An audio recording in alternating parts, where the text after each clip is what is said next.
Bonjour et bienvenue à tout premier symposium La science d'abord.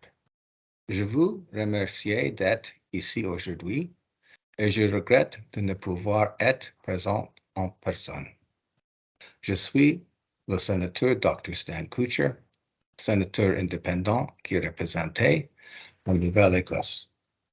Je travaille avec mes collègues du Sénat afin d'apporter un regard objectif sur les lois et pour faire avancer les initiatives qui aident à répondre aux besoins et à améliorer la vie de tous les Canadiens et Canadiennes. À ce jour, le hashtag Science, la science d'abord et son équivalent anglais, hashtag Science at First, ont rejoint plus de 695 millions de comtés et ont reçu plus de 817,000 engagements. Bien que né de la COVID, la science d'abord a été pensée avec l'objectif stratégique d'aborder et approfondir les sujets qui sont prioritaires pour les Canadiens et les Canadiens. Je tiens à vous remercier personnellement d'être ici avec nous aujourd'hui. Nous avons besoin de gens comme vous. Maintenant, plus que jamais, rejoignons le mouvement et unissons-nous afin de mettre un terme à la propagation de la désinformation. Vous êtes les voix et les visages de la science au Québec.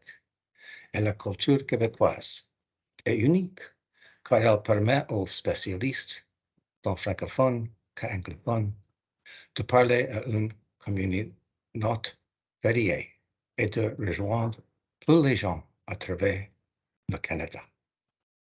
Que vous soyez chercheur ou chercheuse, communicateur ou communicatrice scientifique sur les réseaux sociaux, que journaliste rendant sa science accessible au public, tous celles et ceux qui sont ici aujourd'hui sont essentiels à la lutte contre la désinformation. C'est le tout l'enjeu de ce symposium, partager et apprendre les uns des autres pour atteindre une plus grande population. Je crois que la science d'abord peut vous donner les outils et les réflexions nécessaires pour atteindre ces objectifs aujourd'hui.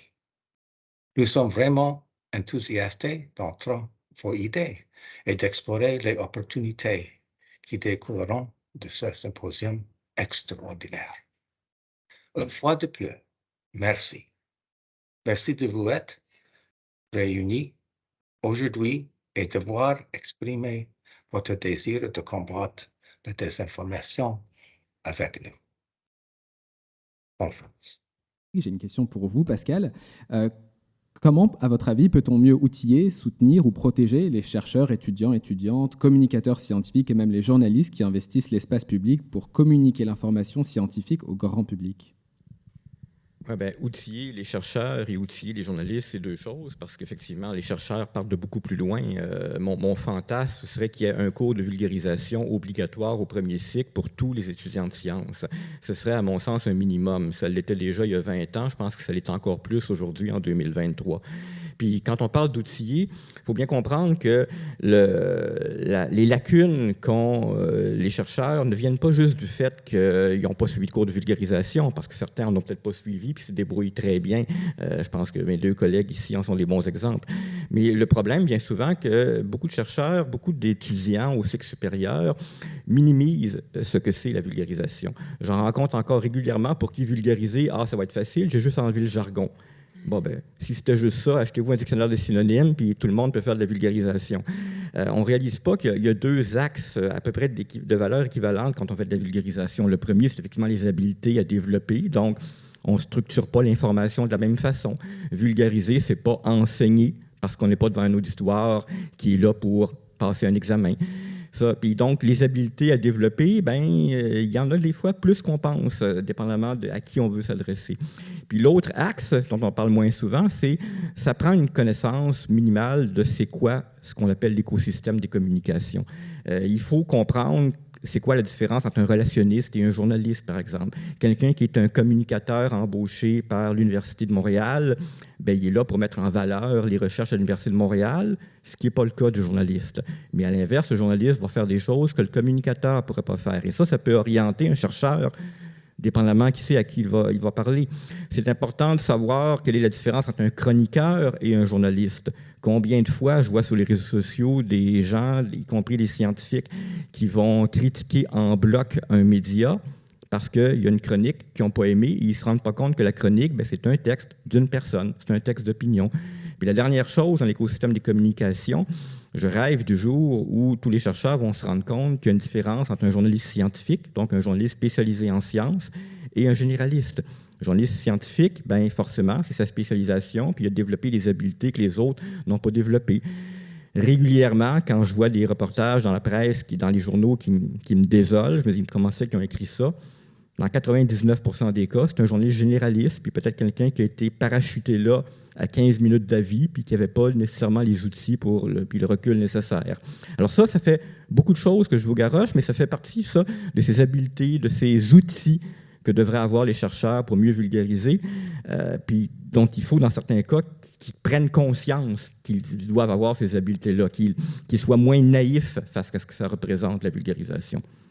Je comprends totalement, et justement, ça me fait penser à l'idée des journalistes, en tout cas du monde médiatique en général. Est-ce qu'on a des outils spécifiques aux journalistes, en fait, pour s'assurer à ce qu'ils ne propagent pas de la désinformation? Je pense par exemple au journaliste généraliste qui ne va pas forcément avoir autant d'informations qu'un journaliste spécialisé en sciences, par exemple. Bien, c'est un peu mal posé la question, parce que c'est un peu comme si on demandait est-ce qu'il y a des outils chez les scientifiques pour éviter qu'ils propagent la désinformation? Je veux dire, ce n'est pas leur métier de le faire. Puis pourtant, il y en a qui le font. On mentionnait un médicament bizarre tout à l'heure. Bon, ben, il y a un nommé Didier Raoult, un microbiologiste français qui est devenu hyper populaire. C'est un scientifique. Il ne serait pas supposé avoir vendu l'hydroxychloroquine comme il l'a fait, mais il l'a fait. Alors, ce n'est pas tant la question, est-ce qu'il y a des outils pour éviter de propager la désinformation, c'est qu'à la base, on n'est pas supposé faire ça. Donc, la base, l'ADN du journaliste, c'est de vérifier une information, puis la contre-vérifier, puis aller chercher une deuxième source, puis une troisième source avant de publier. Mais là où il y a une lacune, effectivement, c'est quand on parle spécifiquement de l'information scientifique. C'est vrai que beaucoup de journalistes généralistes, qui arrivent souvent des sciences sociales, vont analyser la science comme si c'était un débat politique. Et donc, ne prendront pas conscience qu'en science, c'est pas vrai que toutes les opinions sont toujours égales. C'est pas vrai que la Terre se réchauffe et la Terre se réchauffe pas, c'est deux opinions égales. Alors ça, il y a une lacune au niveau spécifique de l'information scientifique, au niveau de comprendre qu'est-ce qui caractérise ou qu'est-ce qui distingue une information scientifique par rapport à une information politique, par exemple. Mais ce n'est pas une question de est-ce qu'on est outillé pour lutter contre la désinformation. À la base, oui, il faut qu'on vérifie une information avant de la publier.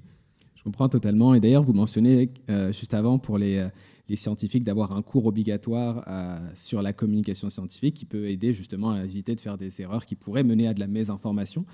J'ai une question pour vous justement, Marie-Ève, sur ce point-là. Quel changement suggériez-vous en fait, dans le système éducatif pour limiter les effets de la désinformation? Il y en a plusieurs. C'est certain qu'au niveau des scientifiques, pour justement qu'ils puissent avoir un impact social puis mieux communiquer, je suis tout à fait d'accord avec Pascal, des cours de vulgarisation scientifique, plus largement de communication. Avec un de mes collègues, on donne un cours aux étudiants de doctorat, post-doctorat, jeunes chercheurs à l'Université de Sherbrooke sur comment parler aux experts et aux médias, où Pascal est notamment intervenu à plusieurs reprises, mais où on essaie d'expliquer aux étudiants des trucs pour qu'ils osent aller de l'avant parce qu'ils ne se sentent pas outillés. Puis souvent, dans des sciences surtout très techniques, ça fait peur de se dire est-ce que les gens vont comprendre ce que j'ai à dire? Puis je pars avec aucun outil, même parler à des grands publics d'origines diverses. Donc, avoir cette formation-là, je pense que c'est un truc important pour permettre aux scientifiques d'aller sur la place publique, de prendre leur place, puis d'essayer de regagner une confiance. Comme on disait, surtout que plus qu'on en voit, on en entend, plus qu'on peut avoir confiance. On le voit dans les études sur la désinformation. Ce qu'Alex disait était vraiment important. Les gens vont dire « Ah, j'ai confiance en ce scientifique-là parce que je le connais, je le côtoie, mais toutes les autres mentent. Donc, lui, c'est pas pareil, là, je le côtoie, mais il se fait avoir, il se fait tromper. » Donc, plus qu'on en a, plus qu'on peut générer un bassin qui crée de la confiance. Donc, ces formations-là sont vraiment importantes. Mais à côté aussi, pour l'ensemble de la population, il faut plus d'éducation à la fois aux médias, Parce que, bon, il n'y a pas juste les scientifiques. Là, la population en général ont du mal à faire les distinctions dont Pascal parlait. Là. C'est quoi un texte d'opinion, d'information? Pourquoi est-ce que le journaliste fait est différent de n'importe quel citoyen en ligne? Bien, parce qu'il a vérifié 2 fois, 3 fois. Il s'assure d'avoir au moins 3 sources. Il y a des principes déontologiques, éthiques auxquels il répond. Donc, l'éducation aux médias puis à la littératie numérique sur d'où vient l'information, comment juge sa fiabilité, c'est important pour les jeunes.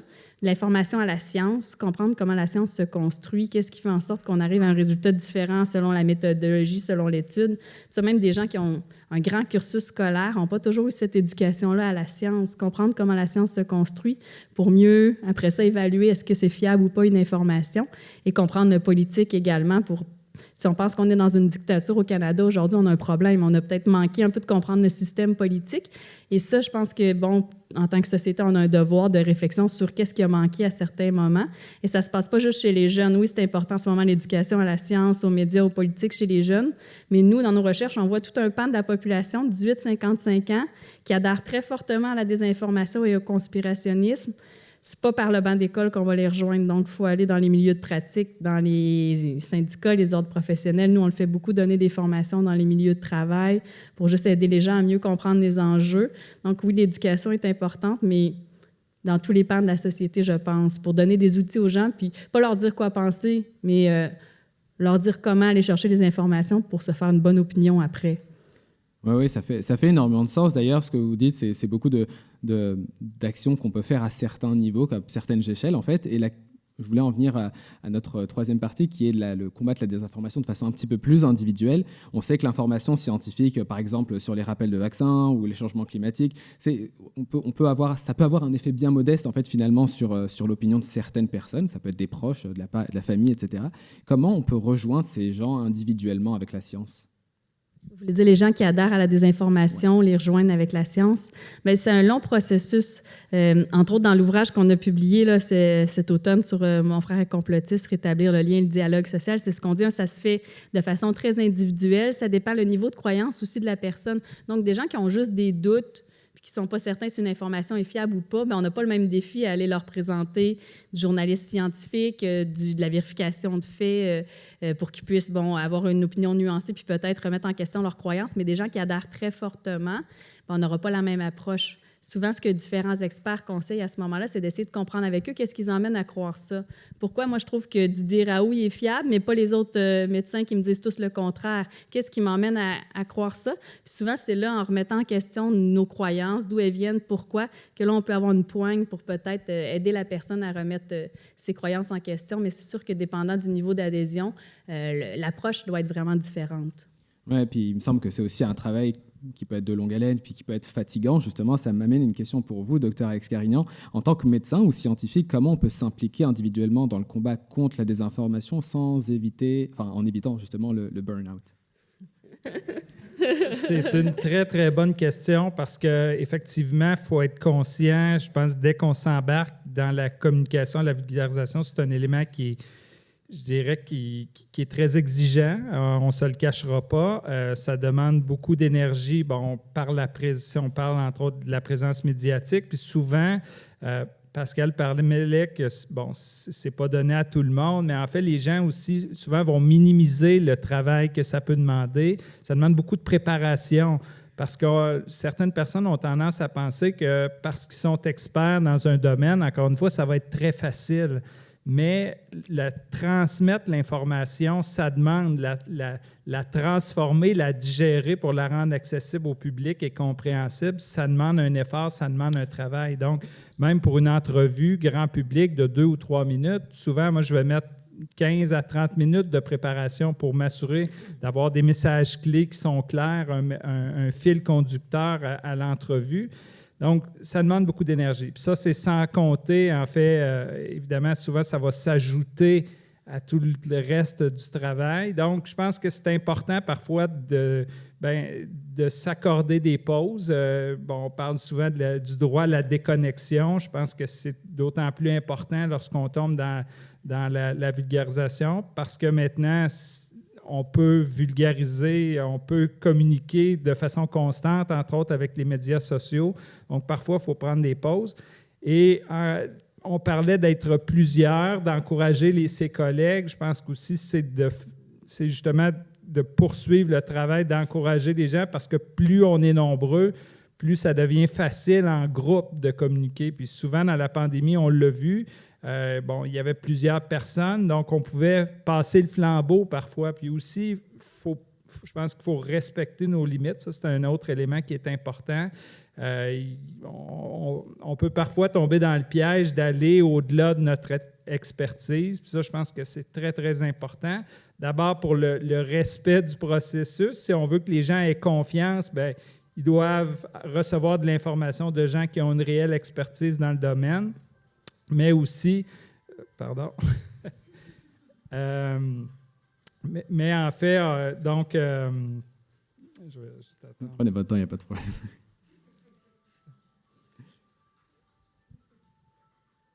Merci de fermer vos téléphones. Donc c'est ça. Je pense d'avoir un réseau aussi parfois de communicateurs pour être capable de diriger vers d'autres personnes lorsqu'on se sent moins à l'aise de discuter d'un sujet et aussi, encore une fois, pour ne pas s'épuiser.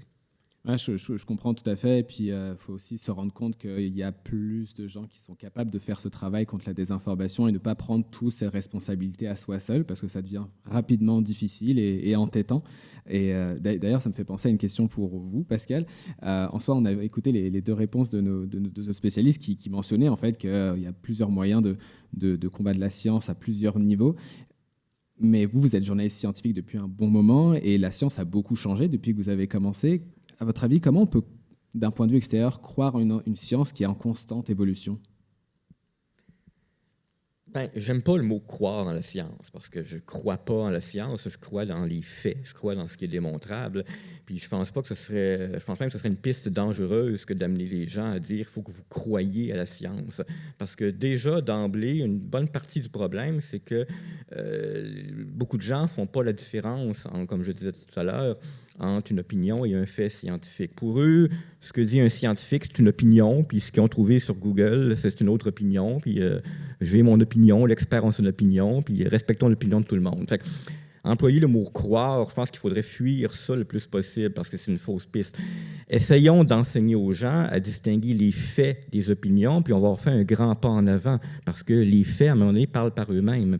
C'est une stratégie, en fait, qu'on emploie depuis toujours en journalisme et qui est devenue beaucoup plus forte avec le mouvement qui est apparu dans les 10 dernières années, des médias qui font du fact-checking, comme les détecteurs de rumeurs.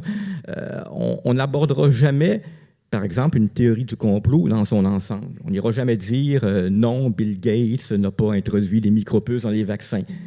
On va essayer de se demander est-ce que c'est vrai que Bill Gates a dit telle chose dans telle conférence? On prétend qu'il a dit dans telle conférence qu'il voulait réduire la population mondiale de moitié. Bon, on écoute la conférence et il se trouve qu'il n'a jamais dit ça. Alors là, on a un fait qu'on peut ramener à la personne qui croit que Bill Gates est le gros méchant. On ne changera pas la personne d'avis d'un seul coup, ce n'est pas le but. Personne n'a l'espoir de dire qu'en vérifiant un fait, une personne va abandonner sa croyance. Mais si on peut l'amener tranquillement à vérifier des faits, à chercher des sources solides, tranquillement, on l'amène vers de la science solide sans qu'on ait besoin de lui dire « il faut que tu crois en la science ». Parce que si on dit qu'il faut croire en la science, reprenons encore l'exemple de notre ami à tous, Didier Raoult, c'est un scientifique. Puis, comme disait Marie-Ève, il y a des gens qui croient en Didier Raoult. Ce n'est pas la bonne façon de procéder. Je pense que vous avez bien raison de parler de terminologie. Ça a l'air vraiment important d'utiliser les bons mots pour parler de science de manière générale encore plus, parce qu'on veut justement avoir cet impact de dire qu'on fait une science exacte, avec des faits exacts. Ça prend encore une fois beaucoup de travail, ça peut prendre aussi beaucoup d'émotions, de fatigue, etc. Fait que je comprends l'idée que ça prend plusieurs personnes, plusieurs initiatives, plusieurs professionnels pour faire un travail de longue haleine finalement pour le combat contre la désinformation. Écoutez, je vous remercie beaucoup. Je peux même ajouter quelque chose là-dessus, c'est au risque de répéter ce que je viens de dire quand je dis qu'on n'a jamais cet espoir qu'on va faire changer une personne d'avis sur une théorie du complot. tout ce qu'on fait dans le monde de la vulgarisation, des communications, du journalisme, c'est toujours l'équivalent de planter une graine ou de progresser pas à pas. Il n'y a jamais personne dans des cours de journalisme, par exemple, qui a enseigné aux jeunes journalistes, voilà, avec vos articles, vous allez changer le monde. On peut espérer qu'à long terme, on augmente le niveau de connaissance ou les attitudes ou on change les comportements, mais jamais personne en journalisme s'est dit, voilà, avec mon reportage, les gens vont comprendre les faits. Puis ça, c'est vrai en vulgarisation, en communication, n'importe où. On n'est pas là, on ne peut pas prétendre changer une attitude ou un comportement par un texte, par un reportage, par une vidéo. C'est par la répétition, par l'accumulation qu'une personne se met à réfléchir, va dire « Ah, il y avait un aspect de la réalité qui m'avait échappé. » Puis les fois suivantes, elle va être peut-être plus attentive quand ce sujet-là va revenir sur le tapis. Mais c'est un processus à long terme, puis voilà, par l'accumulation. Bah oui, ça fait totalement du sens. Puis c'est aussi, ça rejoint l'idée d'avoir plusieurs institutions, plusieurs initiatives, parce que le message va être porté de façon différente, puis il va rejoindre des personnes différentes, parce qu'on n'est pas tous affectés par la désinformation de la même manière en fonction de nos communautés, d'où on vient, etc. Et c'est vrai que toute la pluralité du message des professionnels est vraiment importante. Et encore une fois, l'éducation de ces professionnels-là en communication scientifique et particulièrement contre la désinformation a un impact très fort sur cette idée-là. On a encore 20 minutes pour poser des questions. Je n'ai pas encore vu le public, savoir peut-être sur Zoom si vous avez des questions. N'hésitez pas à les poser. Si vous, parmi le public ici, vous avez des questions, n'hésitez pas à venir prendre part au micro et poser vos questions à nos spécialistes qui sont présents ici. C'est à vous.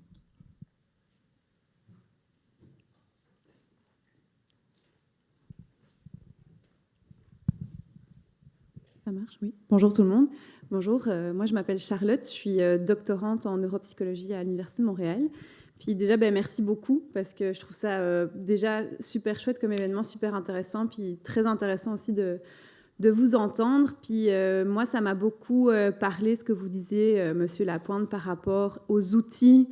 Comment, vous tous les trois, vous en avez parlé, former les jeunes dans les milieux. Moi, je suis plus universitaire, donc c'est sûr que c'est ça qui vient me parler. Mais on a parlé de donner un cours, mais pas que. Donc, on n'a pas encore vraiment ces ressources-là, surtout quand on est plus loin dans notre parcours. Je ne m'attends pas en 4e année de doctorat à voir apparaître un cours sur la vulgarisation scientifique.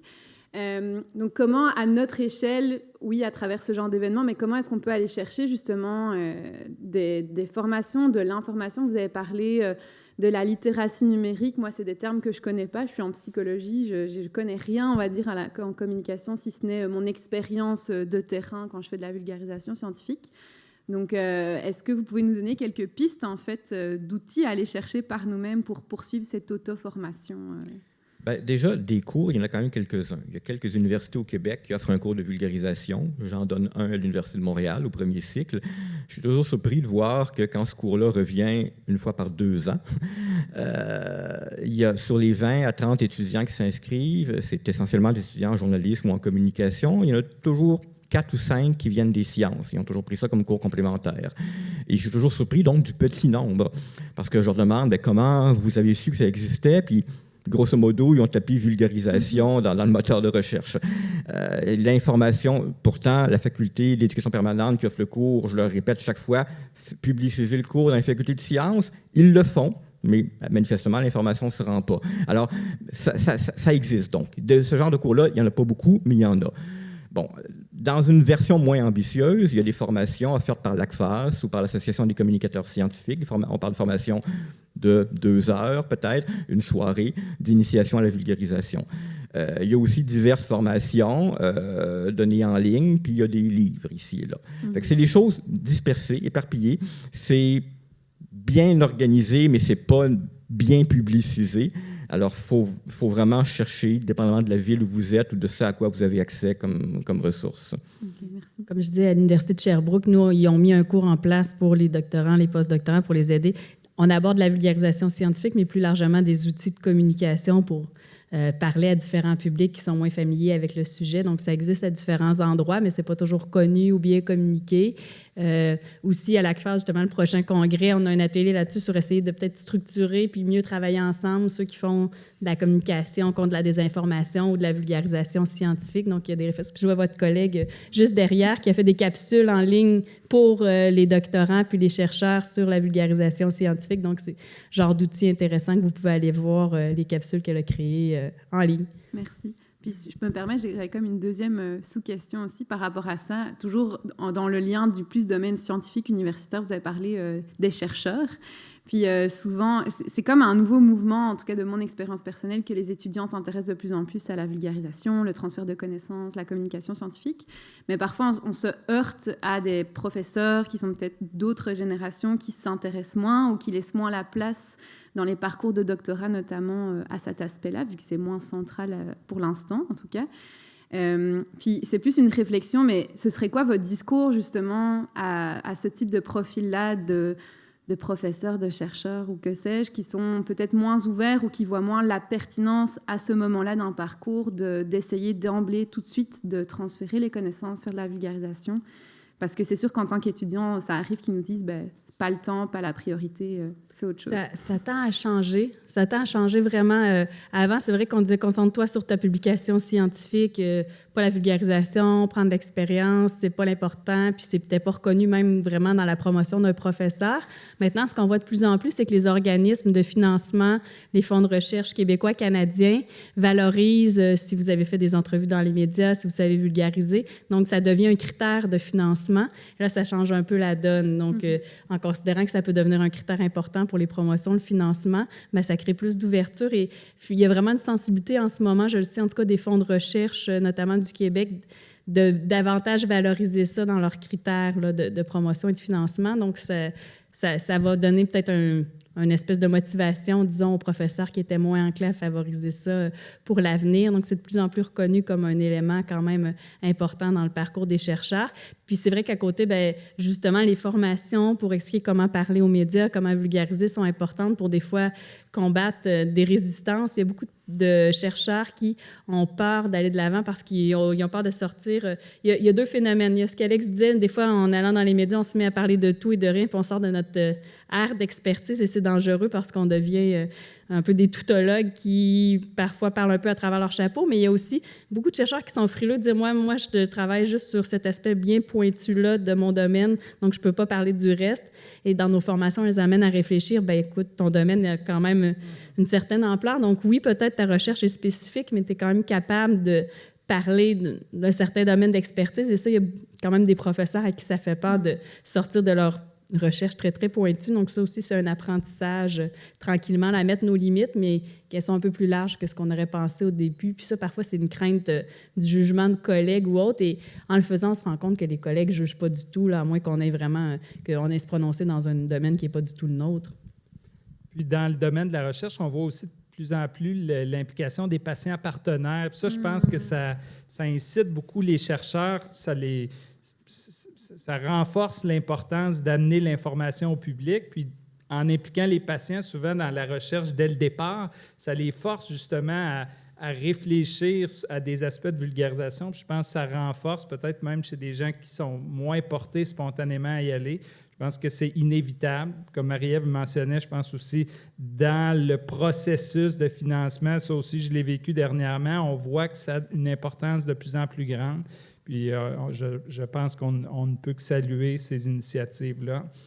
Si je peux rajouter, disons, mon expérience pratico-pratique, j'ai été un peu parachuté dans la communication de la pandémie. Je n'avais pas nécessairement les outils théoriques dès le départ, mais il y a beaucoup, si on parle dans le milieu de la santé ou dans le milieu universitaire, il y a des professionnels des médias qui peuvent aussi, je pense, beaucoup nous appuyer là-dedans, qui peuvent nous donner de fiers conseils. Puis même les journalistes, en fait, qui sont des experts de la communication, je pense qu'il ne faut pas hésiter à ce qu'il y ait, disons, un dialogue dans les deux sens. Nous, on donne de l'information scientifique, mais eux aussi peuvent nous donner de l'information sur les façons parfois optimales. Évidemment, ce n'est pas des professeurs, ils ne sont pas là pour nous enseigner, mais on peut petit à petit, quand on décide de se lancer, parce qu'à un moment donné, même si on n'a pas tous les outils, je pense qu'il faut y aller, il faut se lancer, il faut encourager les gens à y aller. Puis c'est en le faisant aussi qu'on va apprendre certains éléments au contact de gens qui ont une expertise dans le domaine de la communication. Puis je peux même ajouter brièvement que cette évolution dont vous parlez tous les deux, même moi, de mon poste d'observation, si je suis à l'extérieur au milieu de la recherche, mais même moi, je la sens, cette évolution-là.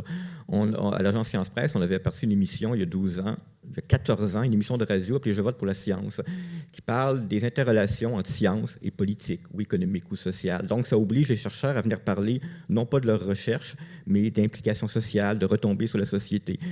Et il y a 14 ans, c'était beaucoup plus difficile qu'aujourd'hui. C'était plus difficile de trouver des chercheurs, de les convaincre de venir parler de quelque chose d'autre que leur recherche. C'est beaucoup plus facile aujourd'hui. C'est pas parce que nous, on a joué un rôle, mais c'est parce que ce dont Marie-Ève et Alex parlent, on la sent, l'évolution. On sent qu'il y a une plus grande ouverture, une plus grande perception, une plus grande prise de conscience que, oui, le chercheur a le droit de sortir de sa coquille, puis même, ça peut être bénéfique pour tout le monde. Merci beaucoup pour vos réponses. Une prochaine question, s'il vous plaît. Bonjour, merci beaucoup pour ce panel très intéressant. J'ai une question qui va être un petit peu à la suite de sa première question, qui était sur les outils qu'on peut avoir pour contrer la désinformation. Mais cette fois-ci, des outils pas pour nous, des outils à plus grande échelle. Alors, je vais jouer sur votre imagination. Imaginons que vous êtes soudainement propulsés, consultants et consultantes de tous les GAFAM et de tous les gouvernements pour essayer de lutter contre la désinformation. Et ce serait quoi qu'on essaierait de mettre en place? Est-ce qu'on bloque des choses? Est-ce qu'on promeut des choses? C'est quoi qu'on vient chercher pour essayer soit d'éduquer, entre gros guillemets, la population, soit de limiter l'arrivée de la désinformation? Vers où on va?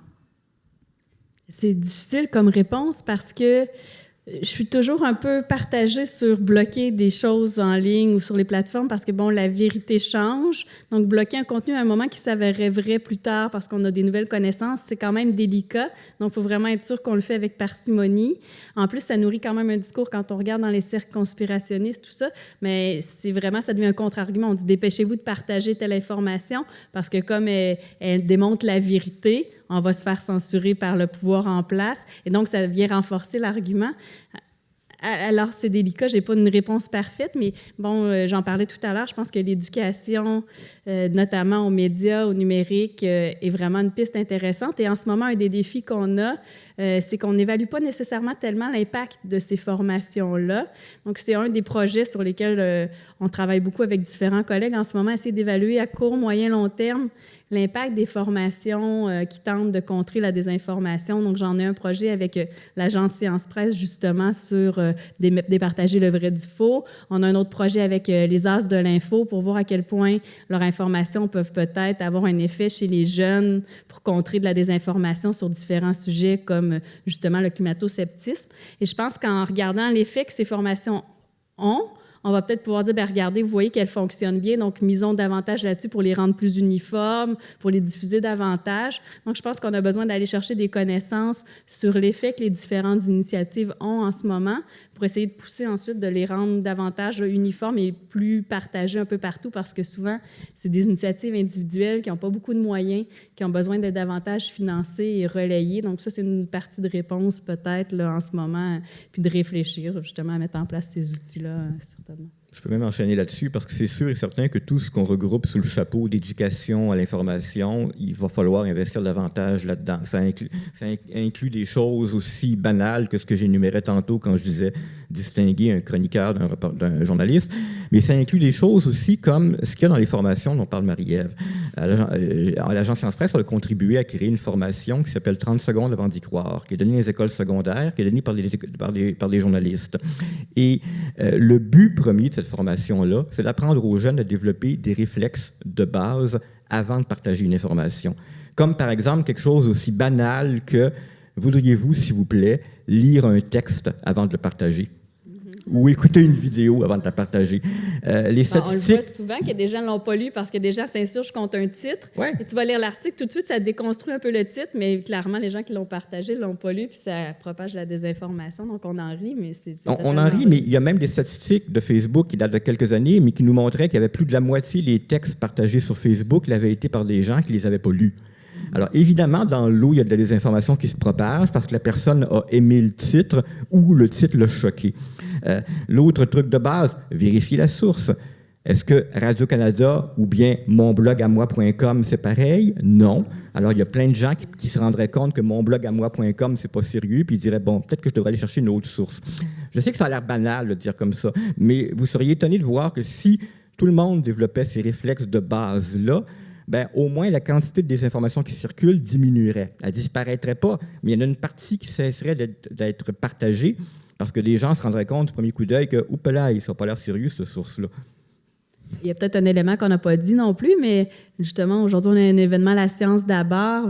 On est plusieurs à s'être impliqués dans la séance d'abord. Je pense que c'est un des outils. J'en parlais justement cette semaine avec des journalistes, mais je disais, si la séance d'abord devient plus connue, a les moyens, bon, puis on peut davantage expliquer son financement, son fonctionnement, mais c'est sûr que c'est pas magique, ça changera pas tout, mais au moins d'avoir des initiatives pour diffuser le consensus scientifique puis essayer de semer une graine, comme on dit, un peu comme le font les vérificateurs de faits, c'est-à-dire on donne d'autres sources, d'autres informations pour faire réfléchir. Mais c'est une autre initiative qui, à son ampleur, je pense, a du potentiel, en tout cas, pour venir combattre la désinformation. Merci. Merci pour la petite publicité, Marie. Juste avant la prochaine question en ligne, je voudrais me tourner vers Denis, et si on a des questions de la part du public en Zoom. Oui, on a quelques questions. Est-ce qu'on peut allumer mon micro? OK, parfait. Donc, Gary Slater et Loretta Sbrocca ont soulevé peut-être des points par rapport à la journalistique. Ils voudraient savoir, souvent, les articles journalistiques sont bien informés, mais les titres sensationnalistes des articles contredisent souvent le contenu. Et donc, souvent, on a un exemple supposément ce matin dans le Citizen. Qui choisit les titres exactement et pourquoi est-ce que c'est le cas que c'est souvent un problème? Plusieurs lecteurs vont se rappeler seulement du titre et non du contenu, comme vous avez dit.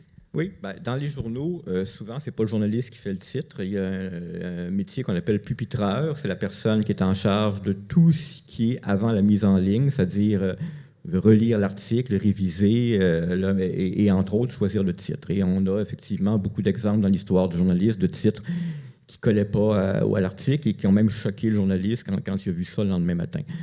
Dans les médias, dans les magazines, ça a moins de chances d'arriver parce que les délais de publication font qu'il y a un aller-retour entre le journaliste et le rédacteur en chef et donc il va, autant que possible, approuver le titre.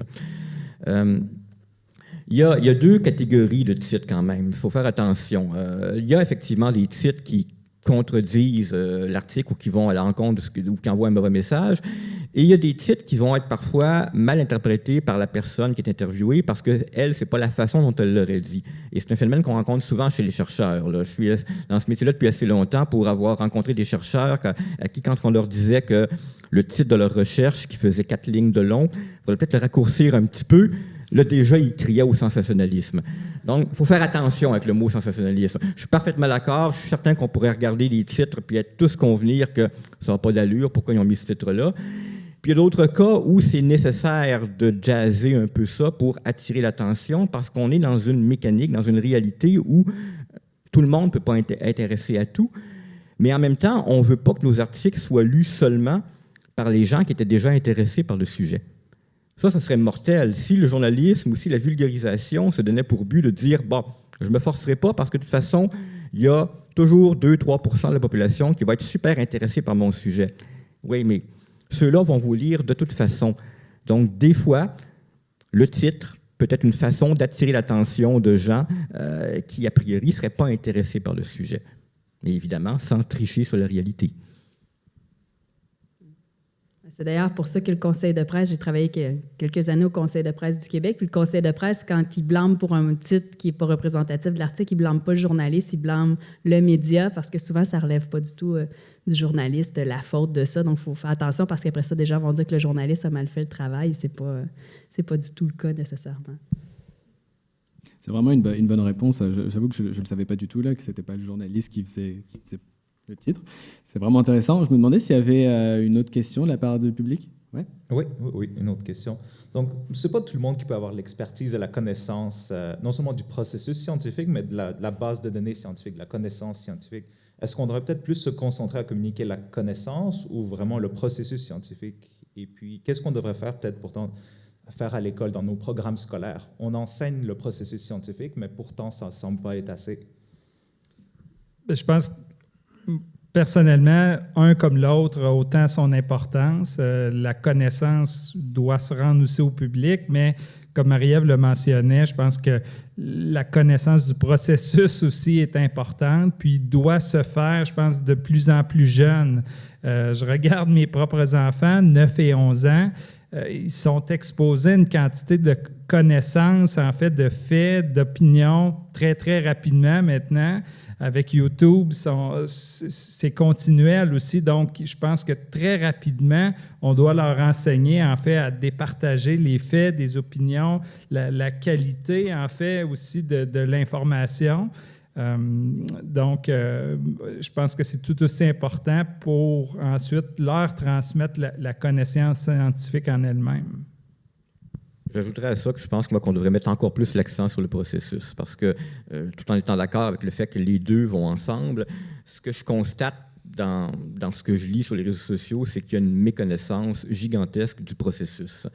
Les connaissances, on pourrait toujours se demander, oui, mais quelles connaissances? Parce que personne ne pourrait devenir un spécialiste de la génétique et de l'astronomie et de la climatologie et de la microbiologie et ainsi de suite. Alors que le processus, c'est le même partout.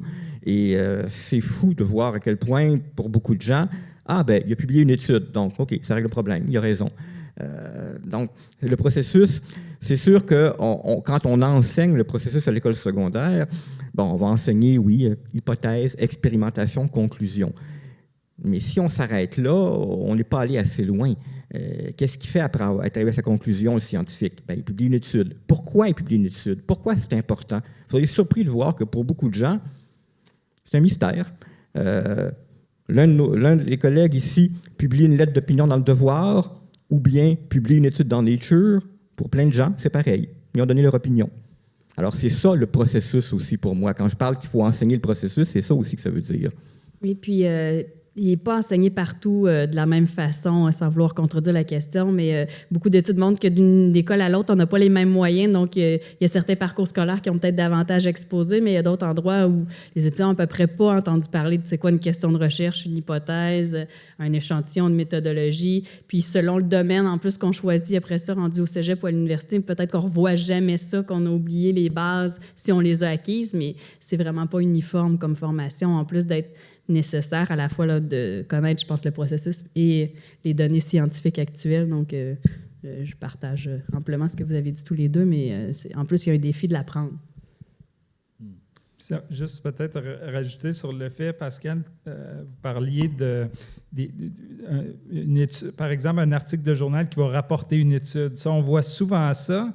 Je pense qu'aussi, ce travail-là devrait être fait dans le milieu journalistique parce que souvent, on présente une étude, ses résultats, comme si c'était la vérité. En fait, on a cette étude-là, puis c'est ça, elle nous apporte cette information-là, donc c'est la vérité.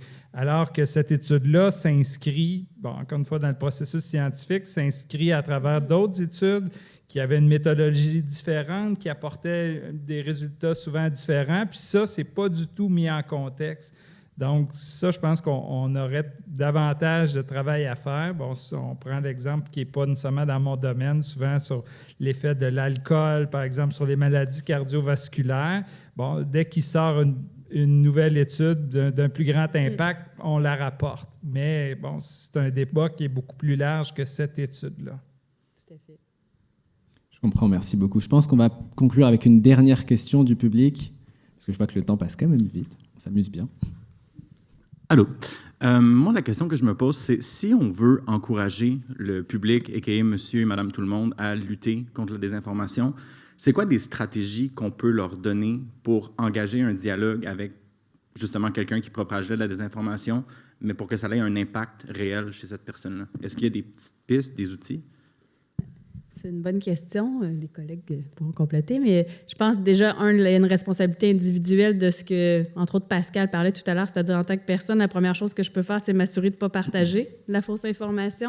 Donc, de bien lire les trucs avant de les partager, d'éviter de partager quelque chose que je n'ai pas validé ailleurs. Et peut-être si j'en vois passer qui est inexact sur les réseaux sociaux, avertir la personne, corriger, parce que, bon, entre autres, je pense à un étudiant que j'ai dirigé à l'Université de Sherbrooke qui a fait une recherche sur les fausses nouvelles, et ce qu'on se rendait compte, c'est que beaucoup de gens se déresponsabilisaient de dire « moi, je partage ce qui m'intéresse », les gens ont juste à vérifier. Mais non, c'est faux, là, je contribue au problème, donc il y a une responsabilité individuelle. Mais ensuite, face à une personne qui, elle, adhère à de la désinformation ou du conspirationnisme, comme je le disais, c'est assez difficile, ça dépend vraiment de son niveau d'adhésion, mais ça donne rien d'aller la confronter avec des faits si vraiment elle croit à quelque chose de faux ou à du complotisme. J'ai beau lui bombarder plein de faits, souvent elle va revenir avec d'autres faits, puis souvent même avec beaucoup plus de faits parce qu'elle a accumulé plein d'informations pour venir appuyer son opinion. Donc, comme je le dis, ça va vraiment être davantage souvent dans qu'est-ce qui te porte à croire ça, d'où vient ta confiance envers différentes sources, donc d'une discussion peut-être plus à long terme. Et, entre autres, dans le livre qu'on a sorti cet automne, on mentionne un exemple où c'est en adhérant à de la désinformation depuis un moment ou des fausses croyances conspirationnistes que quelqu'un qui a fini par être exposé à des théories conspirationnistes mais qui allait complètement contre ses idées. Là, je pense entre autres à Vincent Cavalier, là, connu pour être le débunker des étoiles en France. Lui, il disait qu'il croyait à beaucoup de thèses conspirationnistes à un certain moment de son parcours. Puis quand il s'est mis à être confronté à des thèses conspirationnistes sur le fait qu'on n'a pas marché sur la Lune ou bon, qu'on cache des données en astronomie, tout ça, ça venait contre ses valeurs parce qu'il était passionné d'astronomie. Puis c'est là qu'il a commencé à dire « oh, c'est ça, ça me semble complètement faux et impossible, mais peut-être que tous les autres éléments auxquels j'adhère ne sont pas non plus vrais. » Ça l'a poussé lui-même à remettre en question ses croyances puis à aller chercher d'autres informations. Donc, parfois, il faut être à un moment où on est bousculé dans nos propres croyances ou dans nos convictions pour vraiment remettre en question. Et ça peut être long, ça peut être difficile. Donc, c'est sûr que c'est vraiment de longue haleine, puis ça dépend de la volonté de la personne, aussi de son ouverture, disons, à en discuter également. Je pourrais ajouter un tout petit point sur ce que vient de dire Marie-Ève Carignan. En soi, si on veut parler avec quelqu'un, encore une fois, il faut prendre le contexte communautaire, individuel, en fait, de la personne. Encore une fois, la désinformation ne touche pas tout le monde de la même manière. On a aussi l'idée que si tu vois une publication, c'est quelque chose qu'on fait beaucoup avec la science d'abord. On s'est rendu compte que quelque chose qui marche, quand tu vois une publication, avant de la partager, prends juste une pause. Tu n'as pas besoin forcément de la lire au complet 15 fois. Là, je pense qu'une bonne fois, ça suffit. Mais prends une pause et te dis, est-ce que c'est vrai ce que je lis? Juste prendre une pause, ça a été montré que ça fonctionne pour éviter de partager de la désinformation. Il y a vraiment des outils très, très simples là, qui peuvent aider. Idéalement, il y aura plus d'éducation et de subventions pour ça, mais on peut commencer déjà par des tout petits gestes. Mais écoutez, il est 11h14, fait qu'on est tout juste à la fin. Déjà, je tiens à remercier tous les spécialistes. Je pense qu'ils méritent des applaudissements.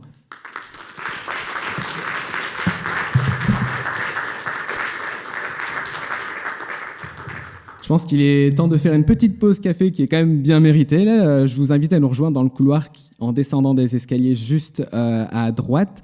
Je vous rappelle qu'après la pause, vous avez accès à 3 activités. Une ici qui va être un panel en anglais traduit en français sur la science de la désinformation. Une autre formation qui va être donnée par Viviane Lalande sur la rigueur en communication scientifique et un autre sur la justice cognitive par Fatima Terini et Julie Tran. Merci beaucoup.